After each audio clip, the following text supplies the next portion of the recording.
애니메이션 영화 라이온 킹을 보신 분이 많으실 텐데요.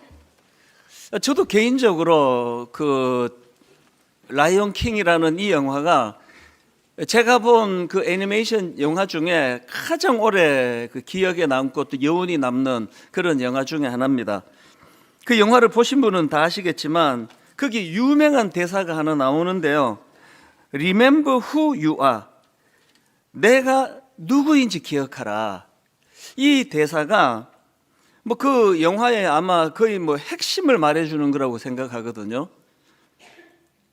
이 대사의 배경이 이렇습니다.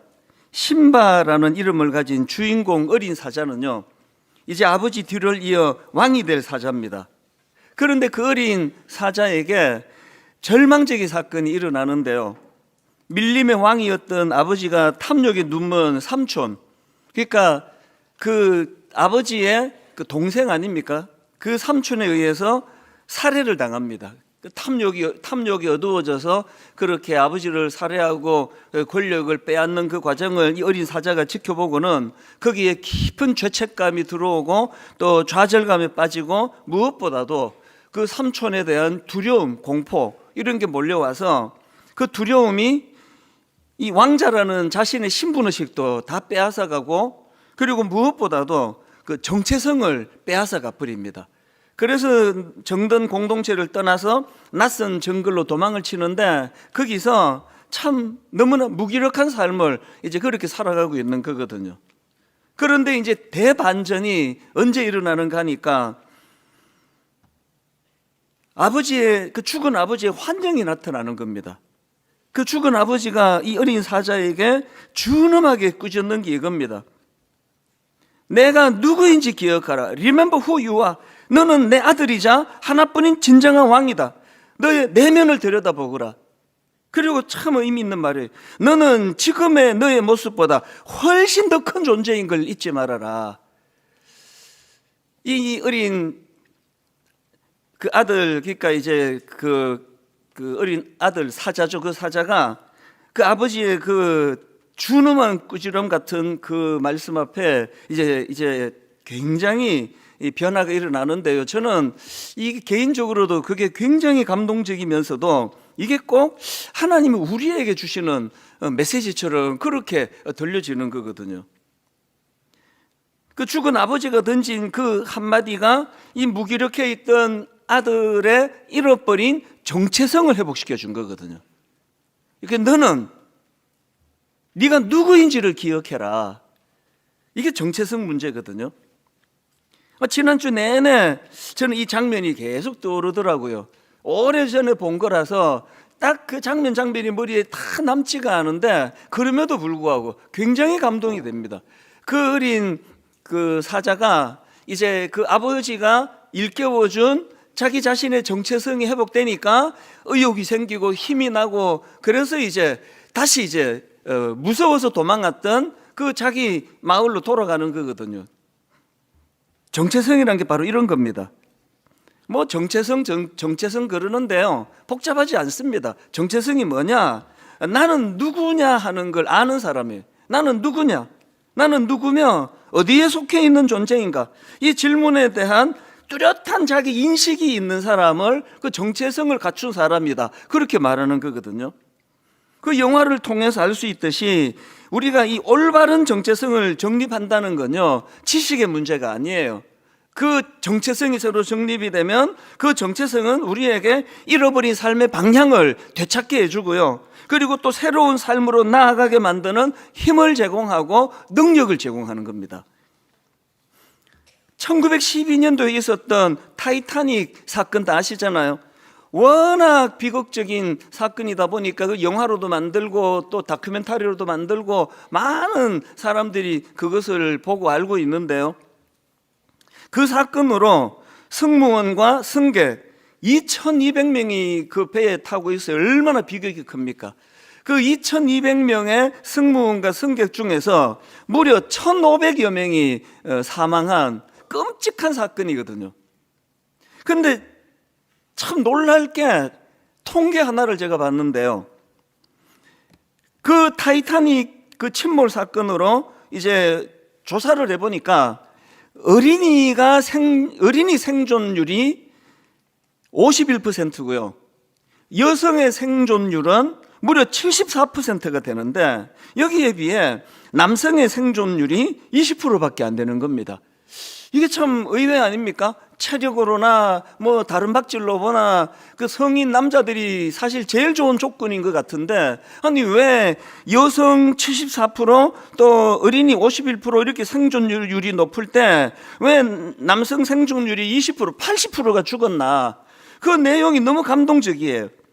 이제 배가 이제 어려움을 겪고 모두가 다 막 안절부절하고 막 당황하고 우왕좌왕하고 할 때 그 선장이랍니다. 에드워드 스미스라는 분이 외친 한마디 때문이라는 겁니다. 그 선장이 이렇게 외쳤습니다. Be British. 영국인답게 행동해라. 영국인의 명예를 지켜라. 이 외침이 우왕좌왕하고 당황하던 그 많은 사람들, 그들에게 그 선장이 선포한 거는 이게 정체성 아닙니까? 영국인의 명예를 지켜라. 이런 것들이 그렇게까지 영향을 미치게 만드는 거, 이게 정체성이거든요. 이 정체성이 가진 힘이란 건 대단한 겁니다. 성경에도 이런 사례가 참 많이 나오는데요. 그 대표적인 케이스가 기드온입니다. 그 당시 이스라엘은 미디안 사람들의 끊임없는 약탈로 고통당하고 있을 때인데, 기드온은 그 미디안 사람들의 약탈이 두려워가지고 포도주 틀 속에 숨어서 몰래 밀을 타작하던 겁쟁이에요. 그리고 또 자기 스스로를 가리켜서 우리 집안은 가장 약한 집안인데 그 약한 집안 사람 중에서 나는 가장 약한 존재다, 이렇게 고백할 만큼 심한 무기력감에 빠져있던 사람이 기드온이거든요. 그런데 하나님께서는 사자를 보내서 그에게 전혀 다른 정체성을 선포하십니다. 그게 사사기 16장 12절입니다. 여호와의 사자가 기드온에게 나타나 이르되 큰 용사여, 여호와께서 너와 함께 계시도다. 처음에는 기드온이 이 부르심을 잘 수용하지 못했는데요, 결국은 하나님께서 부여해 주신 새로운 정체성, 이 큰 용사로 그렇게 겁쟁이 정체성을 내려놓고 큰 용사 정체성으로 덧입으니까, 여러분 그거 아시죠? 기드온이 300명의 용사, 그 300명이 미디안 대군을 물리치는 어마어마한, 그러니까 하나님께서 큰 용사여라고 그를 불러주실 때 그에게 그런 정체성을 부여해 주니까 진짜 큰 용사가 되는 거거든요. 갑자기 없던 힘이 생긴 게 아니고요, 갑자기 겁이 다 사라진 게 아니고요, 갑자기 무슨 놀라운 전략이 생겨난 것도 아니고요, 변화는 항상 외적인 데 있지 않습니다. 내면이 변하거든요. 하나님께서 그 겁쟁이 정체성을 지워주시고 거기에 큰 용사 정체성으로 되뇌뼈준다. 그게 이런 결과를 맞이했다면 예배 중에 놀라운 역사가 일어나고 사건이 나고 뒤집어지고, 하나님은 그런 외적인 것에 대한 관심보다도 오늘 예배 가운데 조용히 저와 여러분 내면에 이런 정체성이 회복되는 은혜가 있기를 바랍니다. 뭘로 두려우셨습니까? 여러분 그 라이온킹이라는 영화에 나오는 그 어린 왕자처럼 어떤 사건을 경험하셨고 그게 여러분에게 트라우마가 되셨습니까? 치유할 기회가 온 거거든요. 이게 예배 시간에. 사도 바울도 마찬가지입니다. 제가 참 의미를 부여하는 게, 이 방황하던 시절에 사도 바울이 이제 다메섹 도상에서 주님이 그를 만나 주시는데요, 주님이 그를 만나 주시는 과정에서 가장 먼저 취한 조치가 정체성을 바꾸어 주신 거더라고요. 사도행전 9장에 보면은 하나님께서 아나니아에게 그 변화된 바울, 저게 진짜 변했을까? 그렇게 불신하니까 변화된 바울을 도와줘야 된다, 그렇게 아나니아에게 말씀하시면서 하신 내용이 사도행전 9장 15절입니다. 이렇게 이야기하십니다. 주께서 이르시되 가라. 이 사람은 바울입니다. 이 사람은 내 이름을 이방인과 임금들과 이스라엘 자손들에게 전하기 위하여 택한 나의 그릇이라. 하나님이 그에게 만나주신 바울에게 가장 먼저 해준 건 부자 만들어주는 거. 네 이제 나 잘 만났다, 이제 너 인생 이제 행복 시작이 됐다, 이런 거 아니에요. 그냥 정체성을 바꾸어 주시는 거거든요. 사도 바울이 왜 그런 혼미한 시간을 보냈습니까? 잘못된 정보, 잘못된 지식, 그것이 그에게 잘못된 가치관과 정체성을 심어준 거 아닙니까? 그게 회복이 되니까 하나님이 그에게 새로운 정체성을 심어주니까 그의 삶과 행동이 완전히 바뀌는 거 아닙니까? 사도행전 26장에 나오는 유명한 재판 아시죠? 바울이 이제 죄수의 몸이 됐습니다. 예전에는 자기가 검사 역할 하느라고 이놈도 잘못됐다 저놈도 잘못됐다 잡으러 다녔던 자기가 초라해졌어요. 그리고는 이제 재판을 받는데 아그리빠 왕이 이제 그 재판을 받는 과정에서 자꾸 바울이 이제 전도를 하니까 이게 뭐 본의 아니게 내가 변하게 된 이야기를 하는 그게 전도니까 그 아그리빠 왕이 이렇게 비아냥거립니다. 사도행전 26장 28절. 아그리빠가 바울에게 이르되 네가 적은 말로 나를 권하여 그리스도인이 되게 하려 하는도다. 바울이 이런 비아냥에 조금도 위축되지 않고 하는 말이 놀랍습니다. 그게 그 다음 29절입니다. 바울이 이르되 말이 적으나 많으나 당신뿐만 아니라 오늘 내 말을 듣는 모든 사람도 다 이렇게 결박된 그 외에는 나와 같이 되기를 하나님께 원하나이다 하니라. 멋지지 않습니까? 막 위축이 되고 막 우울하고, 아니 예전에는 내가 멋지게 사람 잡으러 다니고 막 권한을 갖고 있었는데 내 꼴이 이게 뭐야? 이제 내가 공개적으로 재판받고 이게 내가 뭐 공개적으로 조롱당하고 비아냥거림 당하고 내 인생이 이게 뭐야? 그런 거 없습니다. 정체성으로 무장이 되니까 누구 앞에서도 당당한 거거든요. 신세 한탄 그런 거 없습니다. 이게 바울이 회복한 정체성의 힘입니다. 이런 점에서 우리는요 고린도후서 5장 17절을 늘 마음에 새기셔야 됩니다.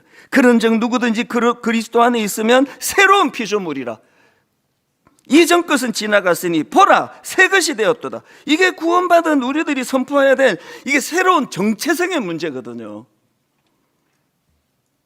이런 차원으로 말씀을 읽으면 늘 우리 안에 새로운 활력을 주시는 걸 경험할 수 있습니다. 뭐 목사라는 타이틀이 중요한 게 아니고요, 뭐 장로, 권사 이런 타이틀이 중요한 게 아니고 나는 정말 하나님께서 새로운 정체성을 부여해 준 하나님의 사람이라는 이 정체성으로 무장이 되어 있느냐 없느냐 그 문제거든요.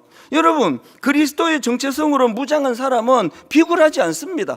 그 소탕 대실하지 않습니다. 뭐를 이렇게 그냥 교활한 눈매로 어디 가면 더 유리한가 이런 거 하지 않습니다. 우리는 그런 존재가 아니거든요. 여러분, 그리스도의 정체성으로 무장한 사람은요 그런 몰래 숨어서 부도덕한 짓 하지 않습니다. 제가 청소년 사역할 때 그때도 그 고등학생 흡연이 좀 있었거든요. 그 이제 막 담배 피다 막 저한테 들키고 막 그래요. 그럼 제가 가서 얘기해. 펴라. 내가 뭐라 그러나. 그 담배 피는 그거 굉장히 네 몸에 나쁘지만 내가 보기에 네 나이 때는 이런 나이가 아닌데 그 뭐냐? 그 구석진데 숨어가지고 바퀴벌레처럼. 이 말은 제가 혼자 속으로 해서. 이 뭐냐 이게. 교회 정문에서 당당하게 필 자신이 없으면 끊으라고. 그게 정체성이거든요. 어릴 때 담배 필 수 있죠. 그러나 또 뭐 끊게 되겠죠. 그러나 그게 중요한 게 아니라 어릴 때부터 그리스도인의 정체성으로 무장한 우리 자녀들에게 이 당당함을 가르쳐야 되는 거 아닙니까? 그리고 여러분, 그리스도의 정체성으로 무장한 사람요 거짓말 안 하려고 몸부림을 칩니다. 거짓말은 그건 마귀의 정체성이거든요. 성경이 말하잖아요. 마귀는 거짓의 압이라고. 예수 믿는 우리는 어떻게 해서든지 옳은 얘기, 바른 얘기. 그래서 죄성으로 방심하면은 뭐 그렇게 새빨간 거짓말이 하시겠습니까? 그냥 툭 튀어나오잖아요. 항상 우리가 이걸 경계해야 됩니다. 그건 정체성의 문제거든요. 오늘 본문도요, 이런 관점으로 살펴보셔야 됩니다. 예수님께서 제자들을 부르신 후에 이게 초기입니다. 이 사역이 지금 시작하기 전인데 그 출발선에서 제자들에게 주신 말씀이 오늘 본문입니다. 자, 마태복음 5장 13절 보십시오. 너희는 세상의 소금이니. 이거 중요한 포인트예요. 너희들 그 소금 역할 잘해야 된다 이게 아니에요. 너희들 그 소금처럼 살아야 돼 이게 아니고 정체성이 너희들은 소금이다. 이거 너희 소금이다 그냥. 이 정체성 아닙니까? 너희는 세상의 소금이니 소금이 만일 그 맛을 잃으면 무엇으로 짜게 하리요? 14절도 마찬가지입니다. 너희는 세상의 빛이다. 빛처럼 아름답게 살아야 된다. 이거 아니에요. 네가 빛이다. 너희는 세상의 빛이다. 왜 예수님이 지금 사역을 시작하기도 전에 제자들에게 그 사역에 대한 노하우, 테크닉 이런 걸 안 가르치시고 왜 기술은 안 가르치시고 존재를 가르치십니까? 존재에서 모든 게 다 나오거든요. 우리의 정체성이 굉장히 중요합니다. 오늘 저는 이런 원리로 제자들을 부르시고 또 양육하신 그 원리가 우리에게도 주님께서 똑같은 원리로 하신다 생각해요. 그래서 먼저 점검하는 건 일이 아니에요. 막 분당 우리 교회 개척하고 막 얼마나 놀라운 일들을 했느냐, 1만 성도 파수 운동 이야기는 꺼내지도 마세요. 다 지나간 이야기예요. 그건 다 하나님 앞에서 우리가 약속을 지키는 게 불과하고 의미 부여하면 안 됩니다. 뭐 1만 성도 파수 운동 뭐 4주년 기념 그런 거 없습니다. 우리는 항상 우리 존재에 대하여 나는 어떤 정체성을 가지고 있나? 나는 하나님의 자녀이다. 나는 하나님께 속한 사람이다. 나는 내가 누구인가를 정리하는 그런 사람들이 모인 그 교회가 되기를 저는 원하거든요. 그래서 오늘 이런 의미에서 오늘 본문에 나와 있는 내용을 가지고 우리 존재와 관련하여 우리 정체성과 관련해서 꼭 기억해야 될 몇 가지를 제가 살펴보려고 하는데요. 제가 어설프게 문장 고치고 싶지 않아서 주님의 말씀을 그대로 그냥 표현했습니다. 첫 번째로요, 우리가 기억해야 될 정체성이 뭡니까? 너희는 세상의 소금이니. 너희는 세상의 소금이니. 13절.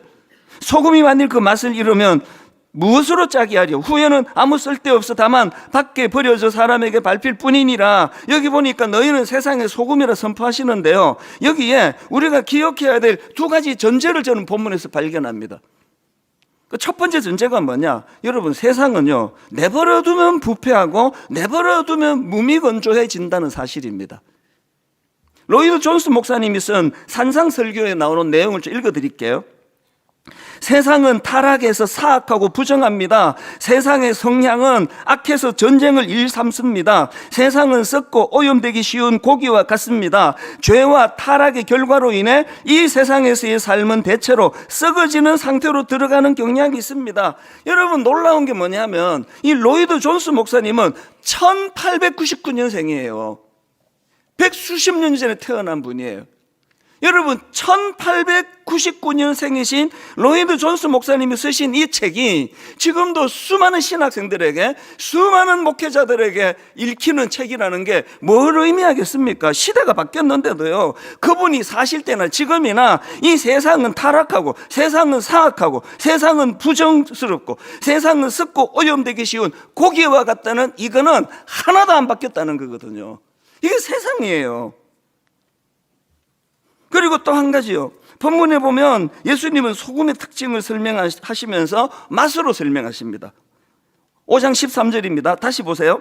너희는 세상의 소금이니 소금이 만일 그 맛을 잃으면, 여러분, 소금의 기능이 뭐 부패를 방지하고 뭐를 하고 많은데 여기서는 주님이 지금 소금의 특성을 딱 짚어주세요. 맛이라고 하는 거예요. 로이드 존스 목사님이 쓰신 그 책의 내용을 조금만 더 읽어드릴게요.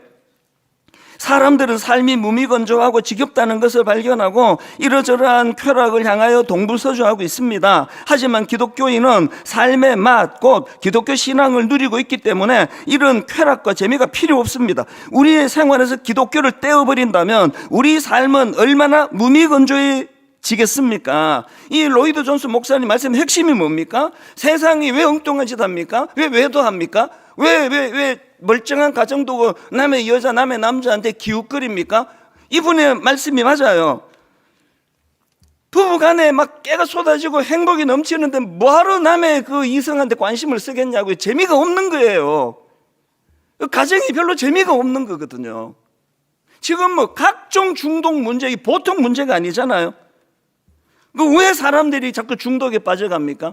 요새는 뭐 이거 그 무슨 게임이라 그러면 컴퓨터 게임, 이게 뭐 옛날에 10대들이 다 점유했는데 요즘 40대 50대가 게임에 그렇게 몰두한다 그러더라고요. 그 왜 게임합니까? 스트레스를 많이 받겠죠. 재밌는 일이 없겠죠. 그거라도 해야 되니까. 그래서 예수님이 지금 니들은 소금이다 하면서 맛을 가지고 그걸 설명하거든요. 그거 아십니까? 우리는 숙제가 하나 있습니다. 주님 이름으로 결혼한 사람들, 이유야를 막론하고 행복해야 될 숙제가 있어요. 그 숙제입니다. 숙제. 소그룹 다락방. 여러분, 다락방 안에서 좋은 사람 만나서 행복해지는 건 우리가 누려야 될 권리기도 하고, 그걸 만들어낼 숙제가 있습니다. 가끔 다락방에서 상처받았다는 분들이 찾아오면 얼마나 뿌리 깊게 상처를 받았는지 막 교회를 떠나는 분도 계세요. 그러려고 다락방 하는 거 아니거든요. 여러분, 다락방에 가시면 순장님이 모두가 다 똑같습니까?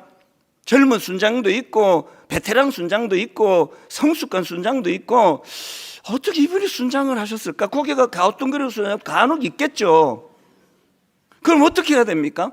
내가 다락방에 가서 내가 이 다락방을 행복한 공동체로 만들, 그리고 내가 이 다락방에서 행복해져야 될 책임이 있다면 어떻게 해야 됩니까? 순장을 보니까 이분이 이런 데는 또 맛을 내는데 이쪽은 맛이 잘 안 나네? 그래서 내가 여기 왔구나. 요건 내가 맛을 내는 역할이구나. 리어카에 다 올라타고 순장이 땀 뻘뻘 흘리며 끌고 가는 그거는 그 자체가 병든 거예요. 모두가 리어카에서 내리세요. 그리고 모두가 기뻐하도록, 모두가 감사하도록. 그거 어떻게 해야 됩니까? 용서가 강물처럼 흘러야 되겠죠.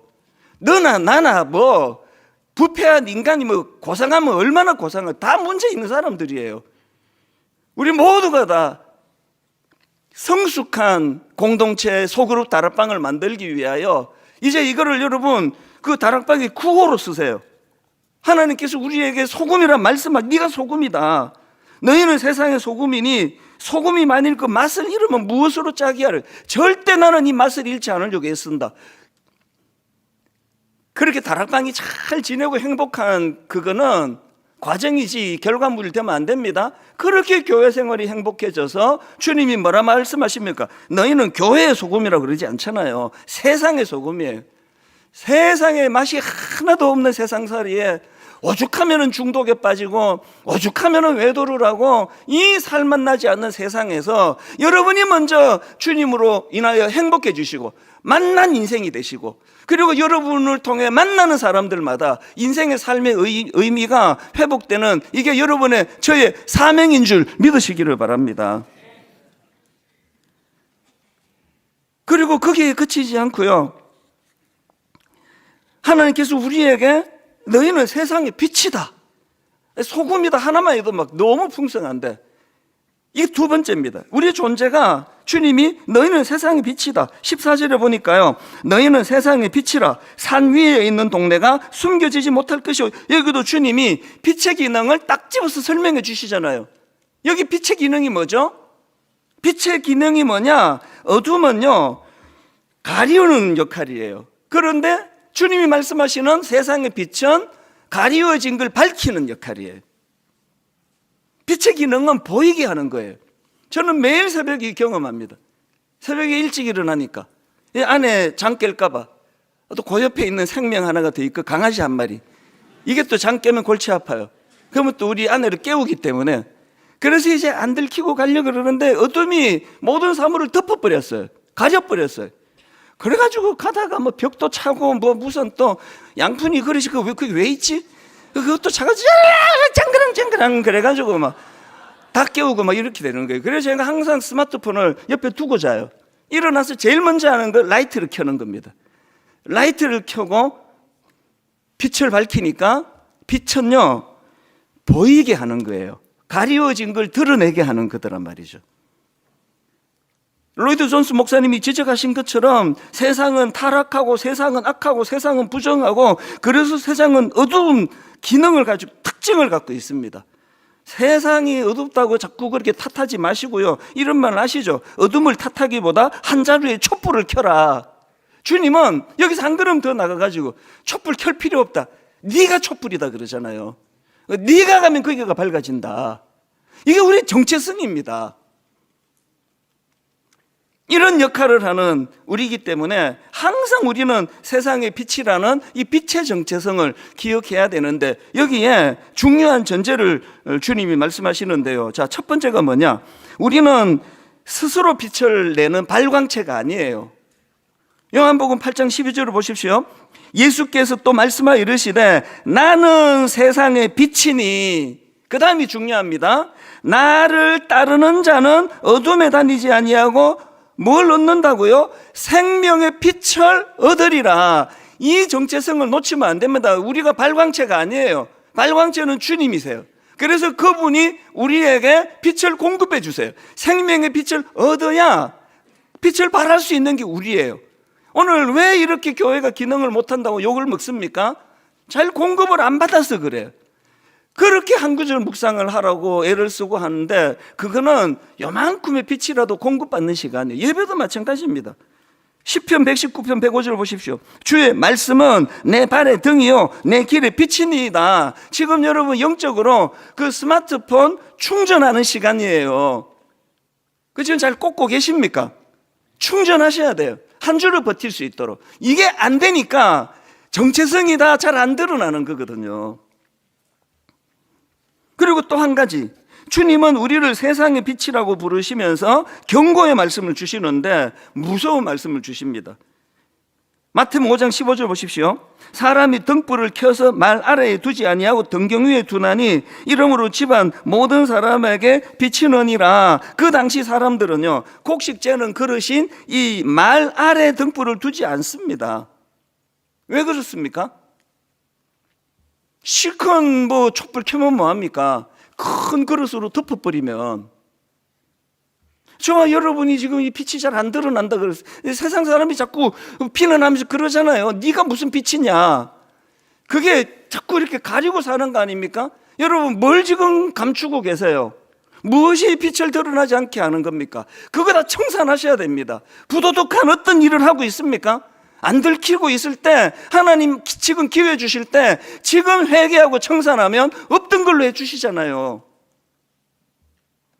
존 파이프 목사님이 쓴 책 삶을 허비하지 마라. 부제가요, 당신의 인생은 단 한 번뿐이다. 저는 이 책을 제가 제 그 사무실 눈에 띄는 데다가 두고 그 제목을 쳐다봅니다. 삶을 허비하지 마라. 당신의 인생은 단 한 번뿐이다. 여러분 그 삼손을 보세요. 태어날 때부터 하나님께서 그를 이스라엘 자기 민족의 구원할 민족의 지도자로 그렇게 부름을 받은 사람 아닙니까? 그래서 하나님이 막 놀라운 은사를 그에게 주셨는데 세상에 그 놀라운 하나님의 은사를 여자 뒷공문이 쫓아다니고 쓸데없는데 에너지 다 보내느라고 인생을 허비한 게 그 삼손 아닙니까? 반면교사로 삼아야 돼요. 교회에서도요, 여러분 하는 것 갖고 그렇게 네가 잘했니 내가 잘했니 내가 틀린 말 했나 그러는데 그 맞는 말인데 별로 중요하지 않아요. 그 뭐가 중요합니까? 우리는 부부싸움 안 한 지 오래됐습니다. 약 올리려고 드리는 말씀이 아니고요. 그렇다고요. 그냥 안 싸워요. 싸울 게 뭐 있습니까? 이런 사소한 일에 싸우려고 결혼한 거 아니잖아요. 큰 그림을 그리고 꿈을 꾸고. 그래서 여러분 삶을 허비하지 마라. 그리고 세 번째, 이게 이제 아까 제가 굉장히 심각한 말씀이라는 거가 이건데요. 그들로 너희 착한 행실을 보고. 그 마태복음 5장 16절을 보십시오. 우리의 정체성과 관련한 세 번째 말씀이 이건데요. 이같이 너희 빛이 사람 앞에 비치게 하여 그들로 너희 착한 행실을 보고 하늘에 계신 너희 아버지께 영광을 돌리게 하라. 여러분 지금 우리가 마음에 유념해야 되는 게 뭐냐? 예수 그리스도로 변화된 정체성을 얻었다면 그 정체성에 어울리는 열매를 맺어야 된다는 겁니다.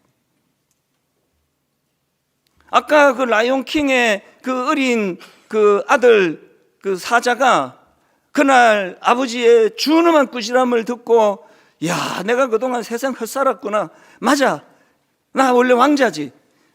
참 오늘 귀한 말씀을 내가 들었다. 그렇게 하고 안 움직이면 무슨 소용이 있습니까? 일어나야 되는 거잖아요. 도망갔던 그 길을 찾아가야 되는 거 아닙니까? 그 악한 삼촌, 그 권력에 눈이 어두운 그 악한 사람에게 도전장을 던져야 그래 정체성이 드러나는 거 아니냐고요. 여기서 은혜 받고 그리고 엿새 동안 움직이는 겁니다. 여러분이 두려워했던 그곳을 향하여, 여러분이 마음에 내키지 않은 그 어떤 일을 향하여. 그런데 여기 보니까 그것을 주님께서 뭐라 말씀하십니까? 5장 16절을 다시 보십시오. 이같이 너희 빛이 사람 앞에 비치게 하여 그들로 너희 착한 행실을 보고 하늘에 계신 너희 아버지께 영광을 돌리게 하라. 여기 보니까 이 빛의 가장 중요한 열매, 주님께서 그게 착한 행실이래. 착한 행실. 에베소서 5장 8절도 보십시오. 너희가 전에는 어둠이더니 이제는 주 안에서 빛이라. 빛의 자녀들처럼 행하라. 빛의 자녀는 모든 착함, 의로움, 진실함에 있느니라. 이걸 제가 하나하나 분석해 드리려고 하다가 우리말 성경이 표현이 너무 와닿아요. 뭐가 어렵습니까? 착한 게 빛이래요. 빛의 열매래요. 저는 그런 생각을 합니다.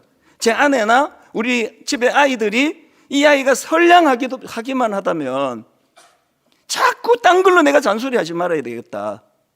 이 아이가 이 아들이 이 딸이 선량하기만 하면 뭘 자꾸 너 이것도 모자라고 저것도 모자라 이런 얘기 하지 말아야 되겠다 라고 생각하면서 계속 하는 게 저예요. 또 문제가 원리는 알아요.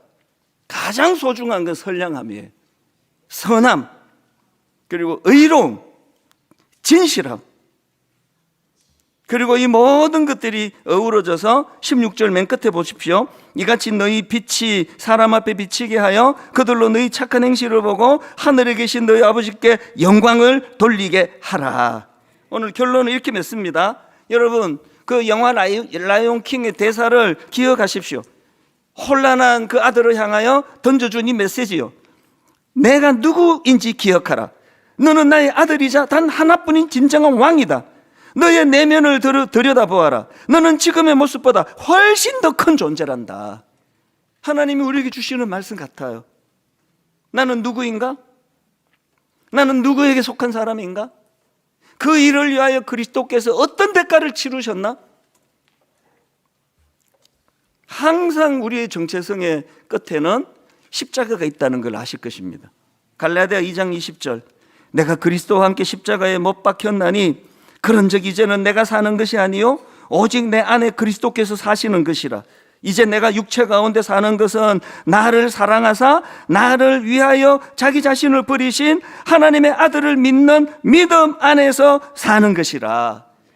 우리의 정체성 회복되는 그 일을 허락하시기 위하여 십자가 그 길로 가신 그 주님을 기억하면서 하나님, 그 주님의 십자가가 무익해지지 않도록, 그것이 헛되지 않도록 아버지 다시 한번 나는 하나님의 사람입니다. 나는 빛의 자녀입니다. 나는 소금 같으니 아니, 나는 소금입니다. 나는 맛을 내는 존재입니다.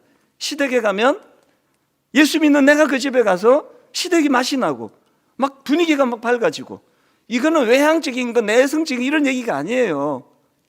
이 예수 잘 믿는 사위를 얻었더니 이 처갓집에만 가면은 이 빛의 사위가 와가지고 분위기가 막 확 살아나고, 이런 사명을 갖고 살아가면 여러분이 살아가는 우리 삶에 활력이 생길 줄로 믿습니다.